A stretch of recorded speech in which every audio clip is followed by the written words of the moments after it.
দেখিয়ে গম পাইছে যে অৱস্থা কেনেকুৱা একেবাৰে বিশেষভাৱে জৰ্জৰিত হৈ আহিছোঁ ৰাতিপুৱা পুৰা জ্বৰ নাযাওঁ বুলি ভাবিছিলোঁ কিন্তু মানুহক কথা দি থোৱা আছিল গতিকে টেবলেট খাই ওলাই গ'লোঁ ৰাতিপুৱা মাত্ৰ ৰুটি দুটা খাইছোঁ উপায় নাই কাৰণ গৰম বেছি পৰিলে মই বাহিৰলৈ যোৱাটো বৰ কষ্টকৰ হয় কাপোৰ পিন্ধা মোৰ কাৰণে খুবেই দিগদাৰ এতিয়া আনে শিক্ষাৰ নুবুজিব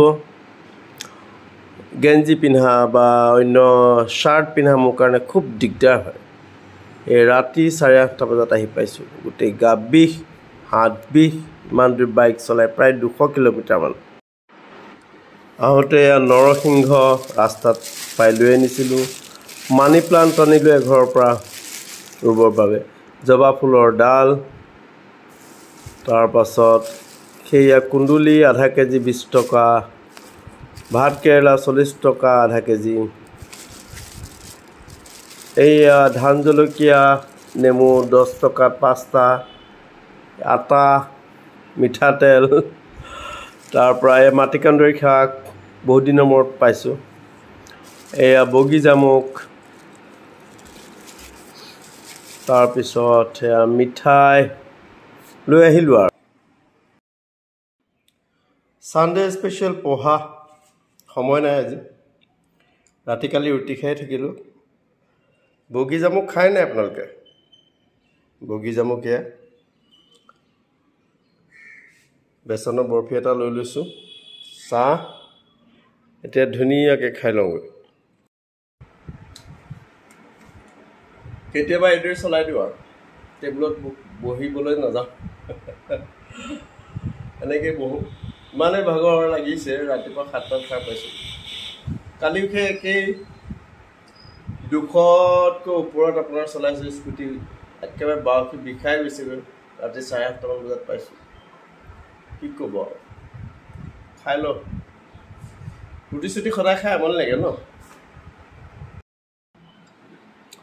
ৰাস্তাই ৰাস্তাই বজাৰ কৰি আহি আছোঁ আৰু বগী জামুক পালোঁ বৰহোলাত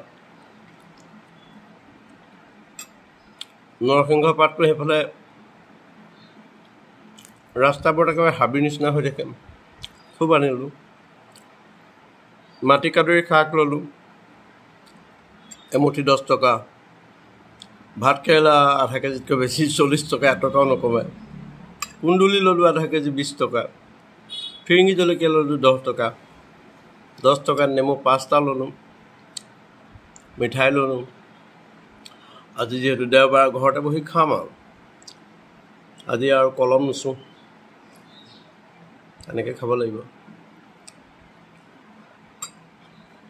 দুদিনমান খুব একেবাৰে দৌৰোঁ এদিন ৰেষ্ট লৈ লওঁ শৰীৰটোকো আৰাম লাগে নহয় জানো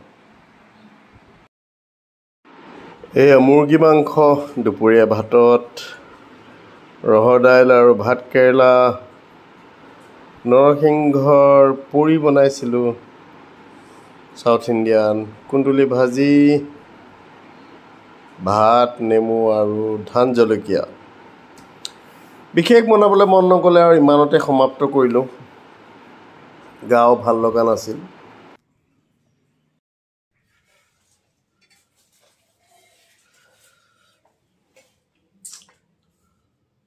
সকলো ঠিকে আছে নাই বহু নম্বৰত আকৌ এনেকৈ ভাতৰ টেবুলত বহিলোঁ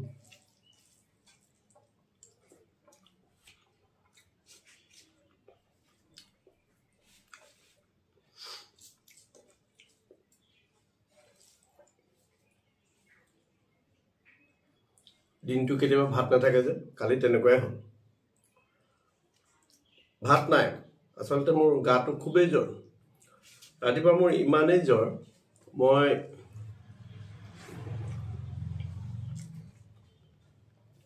নাযাওঁ বুলি ভাবিছোঁ কিন্তু পিছত ভাবিলোঁ যে নগ'লেতো নহ'ব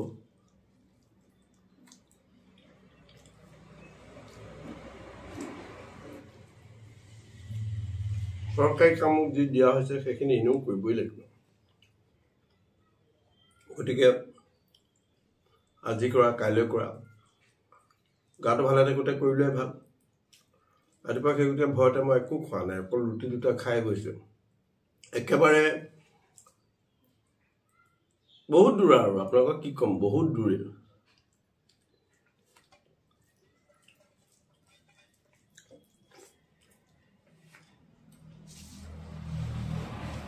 ভালো লাগে আচলতে, কাৰণ মই ভিতৰত বহি থাকিলে আকৌ বেমাৰে পাব, বিভিন্ন চিন্তা আহিব। গতিকে নিজকে কামত নিয়োজিত কৰি ৰাখোঁ। দুটা এটা মানুহৰ লগত কথা পাতোঁ, আহোঁতে সেই পাচলি চাচলিবোৰ যে লৈ আহোঁ, সেইবোৰো ভাল লাগে। ঘৰুৱা পাচলিবোৰ ৰাস্তাত পাওঁ।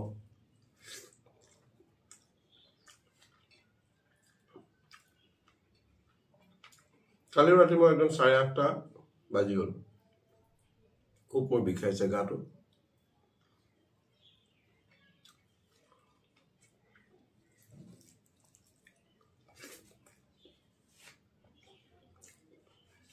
ৰাতিপুৱা আজি উঠাও দেৰি, প্ৰায়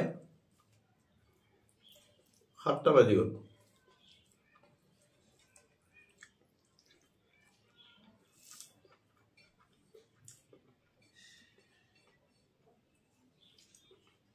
মানুহক মাফ কৰিব পাৰি, কিন্তু অপমানবোৰ আপোনাৰতো সেইখিনি নাইকিয়া হৈ নাযায়, নহয় জানো? মই সেইদিনা মোৰ অফিচৰ এজন, আপোনালোকক দেখুৱাইছিলোঁ ইয়াৰ আগৰ ভিডিঅ'টোত যে, সেয়া অৰূপ দা, ৰিটায়াৰ হ'ল তেখেত 23 চনত। মোৰ আগৰ অফিচটোত আছিলে। খুব ভদ্ৰ, খুব ভাল মানুহ। তাৰ এটাই ভাল গুণ, যিকোনো পৰিস্থিতি তেওঁ চম্ভালি ল'ব পাৰে। আমাৰ দৰে খং ইমান উঠে, তেওঁ বাহিৰা মানুহ আহিলেও বা অন্য বেলেগ ক্লাইণ্ট আহিলেও তেওঁ একদম ভালদৰে পৰিস্থিতি চম্ভালি আমাকো খুব সুদিহা পৰামৰ্শ দিয়ে তেওঁ।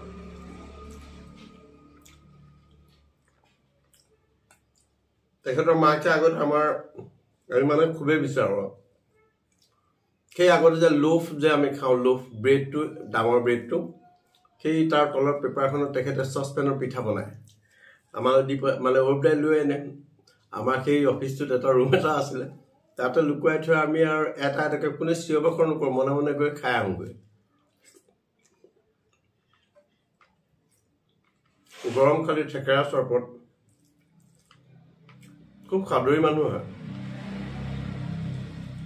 মই সেইদিনা যাওঁতে অফিচিয়েল কামতে গৈছিলোঁ, ভাত পানী খুৱাই পঠিয়ালে, খুবেই ভাল লাগিলে।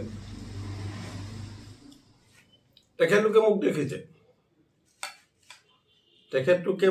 তাত মই সেই অফিচটোত প্ৰায় 7 বছৰ কাম, 13 চনৰ পৰা মই 19 চনলৈকে আছিলোঁ।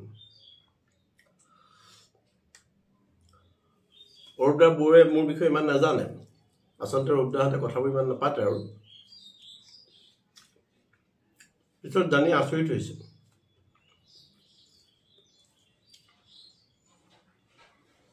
যে কেনেকে আছে মানে।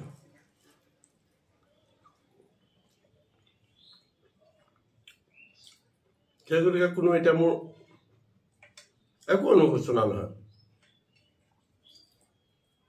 মই ভালদৰে জানো।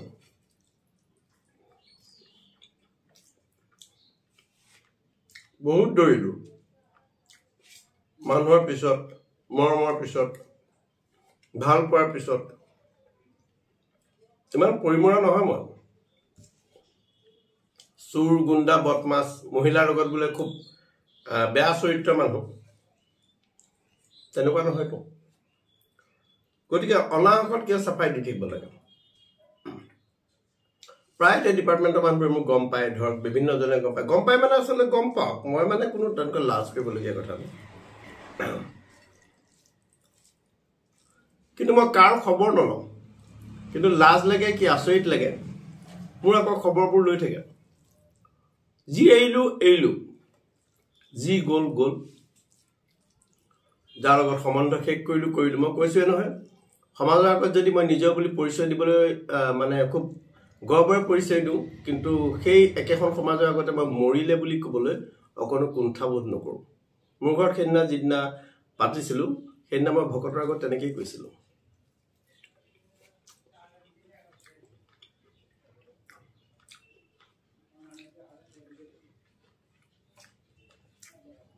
সেই মানুহৰ আগত যে এক্টিংবোৰ টকৰ মাৰিলে গম পাওঁ ঢোলৰ মাত কেনেকুৱা বিহুৱা আছিলতো মানুহ দেখিলেই গম পাওঁ কিন্তু কেই যে সি নাখা এটা থাকে কেতিয়াবা ভাল হ'ব কোনোবা দিনা ভাল হ'ব এইবাৰ চাগে ভালেই হ'ব কিন্তু অৱশেষত সেই ফুটুকাৰ ফেন সেই ভাল শব্দটো কেতিয়াও নহয় মই যেটো প্ৰথমতে ভাবো that is right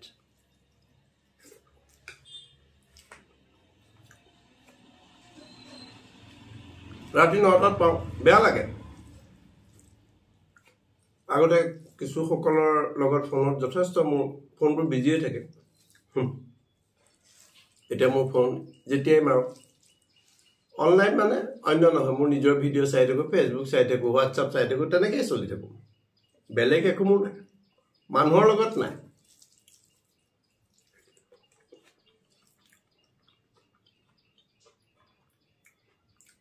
অফিচৰ এজন আছে আসলে সকলোৰে লগতে ভাল কিন্তু সকলোৰে লগতে সমানে নহয় নহয় জানো তেওঁৰ লগতে কথা বতৰা পাতো নাজানো তেওঁ আকৌ কি ৰূপ দেখুৱাই সময় ডিপাৰ্টমেণ্টত তেনেকুৱা মোৰ আৰু দুজন আছিল কিন্তু মই যি আছো নে মৰিলো তাৰ খবৰ এতিয়ালৈকে নাই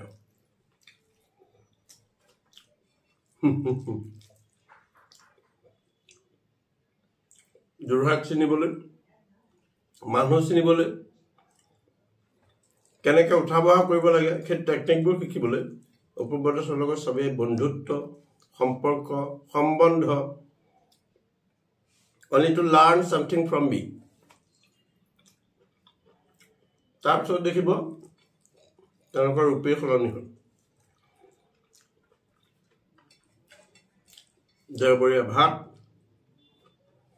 আপোনালোকে ধুনীয়াকৈ খাওক নমৰালৈকে এনেকৈ আপোনালোকৰ কথা পাতি থাকিম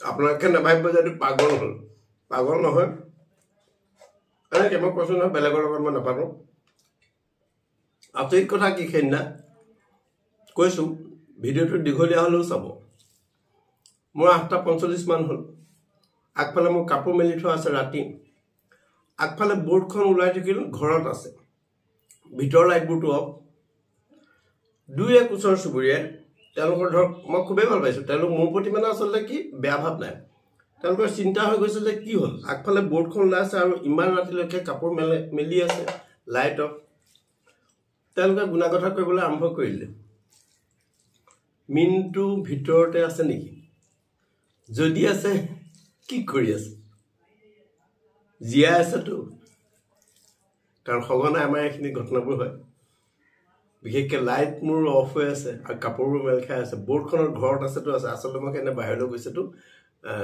উলিয়াই থৈ যাবলৈ পাহৰিলোঁ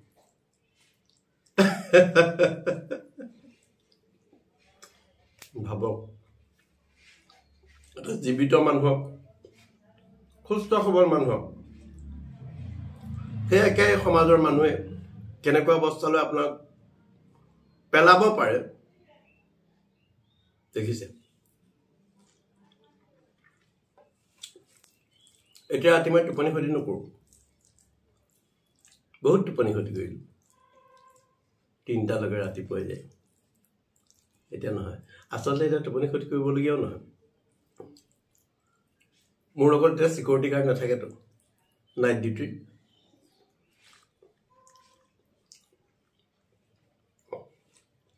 আগৰ দৰে